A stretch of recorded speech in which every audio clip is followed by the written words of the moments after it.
This is the prayer. Imagine. The Father, Son, and Holy Spirit. Dear Lord, thank you for a wonderful day today. Please guide us in everything we do and help us to understand our lessons. May the lessons we learn will give us a better future someday. We ask these things in Jesus' name. Amen. In the name of the Father, the Son, and the Holy Spirit. Amen. So before you sit down, kindly pick up the pieces of paper under the chairs. Okay. Let's check attendance. Boleh langsung present. Talk about the deductive and versus inductive approach in teaching. There's an objective of deductive versus inductive. At the end of the lesson, the student should be able to learn and comprehend the deductive and inductive approach of teaching. B. Identify the teaching approach used in the given scenarios. And C. Differentiate deductive and inductive approach of teaching. So, we will start on the deductive. It is a general rule with specific example. It means teacher-centered. And it is a faster and more simple compared to the inductive method. So, when the inductive method is a specific example of general rules, it is a student-centered, then it is very effective because it is required students to process and analyze data. These are the examples of deductive. A teacher writes example of simple present and simple past sentences on the board. The teacher then proceeds to explain the differences between present and past in English. Once the lecture is complete, worksheets are handed out and students are asked to convert simple sentences from present to past. While the example of inductive is a teacher writes on the board a few examples of simple past sentences. The teacher then asks the students what differences they notice in the sentences. The student discuss the differences and they even try converting some simple sentences from present to past on their own. Finally, the teacher explains the rule for converting sentences from past to present. For the scenarios, the scenario of deductive, an English teacher teaching verb was and were, the teaching just explaining and giving examples of a sentence that included the word was and were. After that, he or she asks the students to make up their own sentences which include the was and were to make sure that the students understand what she have thought about it. And in the second scenario for the inductive, an English teacher teaching about past tense, he divides his student into a group of 5 people, then he distribute each group with 20 small pieces of paper with action verb written on each of it. 10 of the words are past tense and other 10 is present tense. Then they need to make a sentence for all the words with the help of an iPad or cell phone for them to make a research of the definition. After that, let the teacher check whether it is right or whether it's wrong. So what is the difference of deductive and inductive? The deductive approach is a social phenomenon, is observed. A theory is developed to explain why it is occurred. The theory is tested through research. The theory is either accepted, rejected, or revised. So the inductive approach is a social phenomenon is observed. Data is collected to the possibilities on what it refers trends to the data are designed. A theory is developed from this data to explain the social phenomenon. So, what is your understanding about the deductive and inductive? Okay,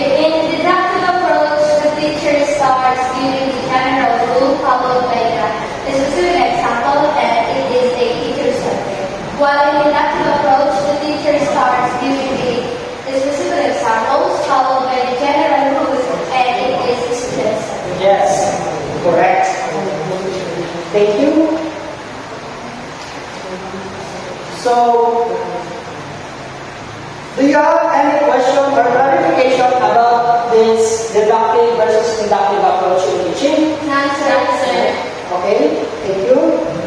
So, to introduce the story of the dog and its reflection, it is an easy talk for children. For the objective of our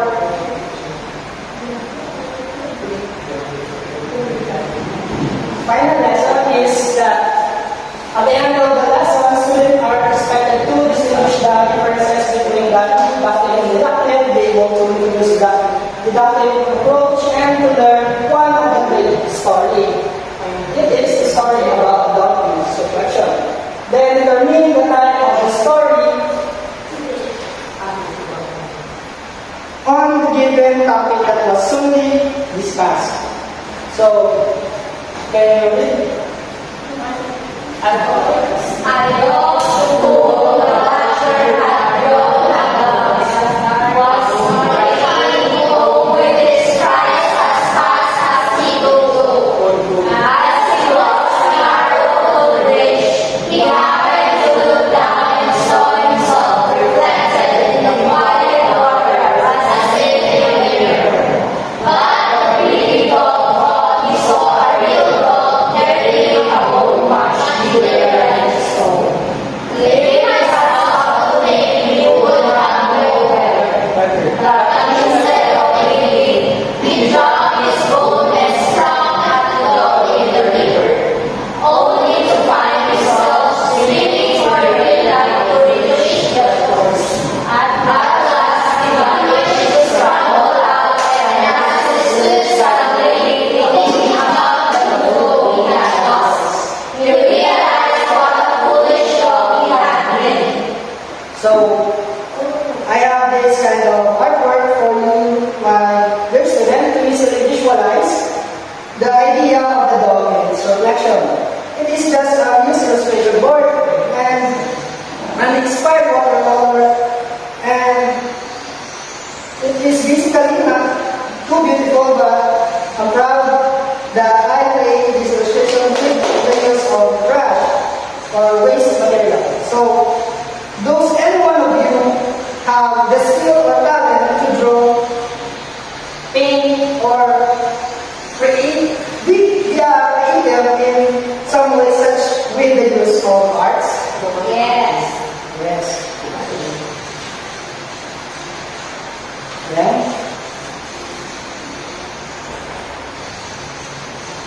As you will notice, there is a underlying color, right?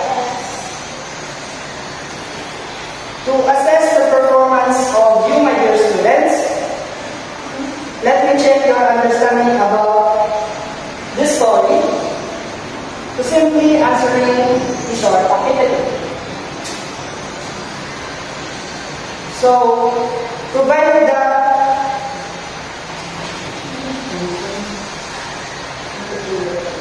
activity in the chart, you will be able to read and understand following statement in the story. Identify the words or sentences that correspond to the statement that tells the given answer as it underlined with color evidence.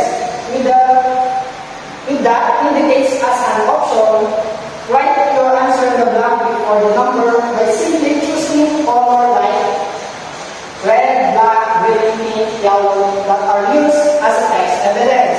So, as you can see, there's an underlined sentence and words that will guide or become an option. It is called color evidence that you will put in the given situation. Just understand the question carefully and the type of color to use. So, do you have any inquiry? Yes, sir. To answer number one, understand the question carefully. This underlined sentence is number one. This underlined sentence is shows that the dog has realized, or the dog has been realized. In this sentence, in this other evidence, you will choose the correct answer that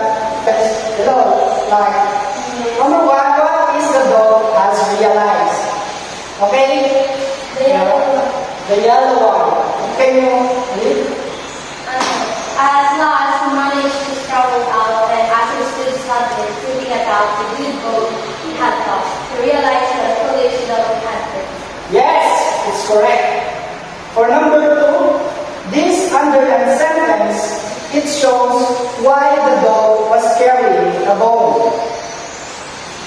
Anyone? Okay? The green color. Red. Okay, what's the color? What's that? Question? The question, again, this underlined sentence, it shows why the dog was carrying a bone. Green, sir. Are you sure? Yes, po. Because based from the code, it says here that what the green dog thought he saw a real dog and carrying a bone much bigger than The real answer is the red. Okay, red. Can you read the red? A dog to whom the butcher had thrown me bones. The bones was hurrying in his breast as fast as he could. Correct. It's the color evidence that is color red. For the number 3, this underlined words is showing why the dog jumped into the river. Anyone? Please Ibareta. Why the dog jumped into the river? Honor. Okay, can you read But it? the greedy dog thought he saw a real dog carrying a bone much bigger than. Correct. It's the green color evidence. Then for the number 4, these underlined words or sentence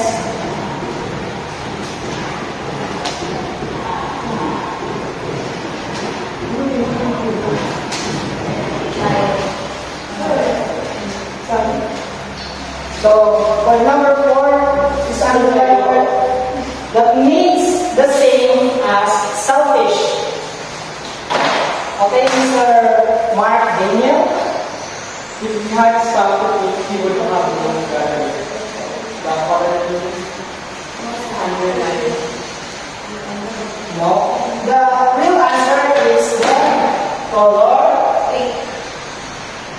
Another. The question.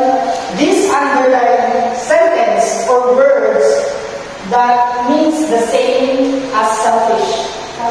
The word is selfish. I think it's possible to pink or yellow. Are you sure?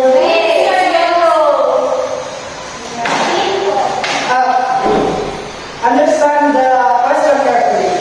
The underlined sentence or words that means the same as selfish. Selfish.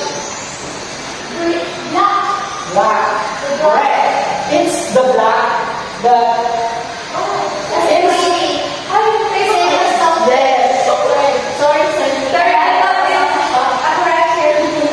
Because this is 5 questions and the color is red, black, blue, pink, and yellow. Then for the number 5 is this underlined sentence explains what he should have done before jumping into the river.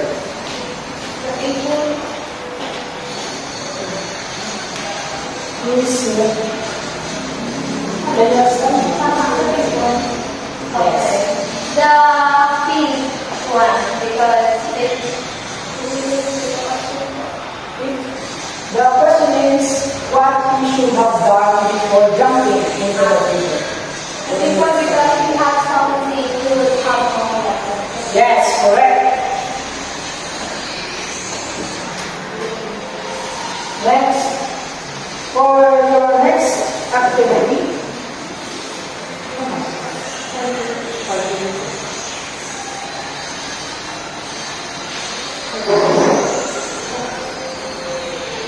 so for the next activity,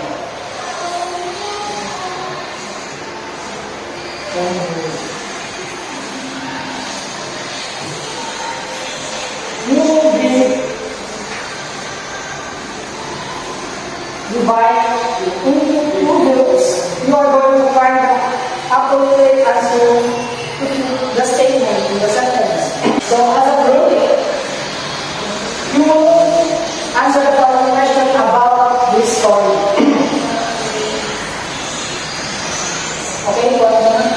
first book is in English. Okay, for the second book. First Wala lang sa top. Okay. Top question. So, the question is, who was the main character in the story? The dog. First book. First book. First one. The main character in the story is the dog. Yes, correct.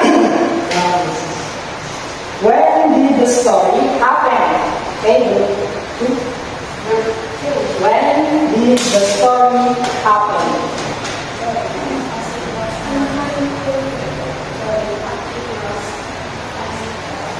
Narrow footbridge. Sir? Yes, correct. Yeah, or kingdom or average. Next, group 1, what was the problem or conflict? What was the problem or conflict? The conflict is being free of the dog. The dog must up very sorry because Yes, correct. Or simply to say, he thought there was another dog, but it was only his reflection. There he dropped his bone. Next, last Christmas. Thank you, sir. Thank you, sir. My personal testimony. As the semester ends, learning can be seen in the learning outcomes of the students. And as a student, I gain a lot of learnings while taking the subject Prof.ed 4, the teacher and school curriculum. Under its chapter is the flow of the curriculum, which is to embody such an idea to prepare students for the future in which they will be a professional teacher someday. Having the lesson is kind of tricky and somehow hard to manage that you have to experience such mistakes and misunderstanding, maybe because of communication gap and a lot of instances that is misunderstood, but then this is how it works. We must learn to be aware and know our surroundings and ask for an update and what's happening in our field or subject. And for our improper mistakes, remember that there's always room for improvement and a better way to deal with such instances that put us in a barrier of distraction and misinterpretation. When time comes, we must understand that we miss the moment that we didn't take and we didn't showcase our best. Moving forward, the lesson 1 to 9 that per chapter is varied by different topics and idea to deal with. It is the understanding curriculum, curriculum planning, curriculum design, curriculum development, curriculum implementation, curriculum evaluation, curriculum innovation, teacher as curriculum leaders, and unpacking curriculum standards and competencies. And it is under the subject teacher and school curriculum that introduces us in the different form of curriculum.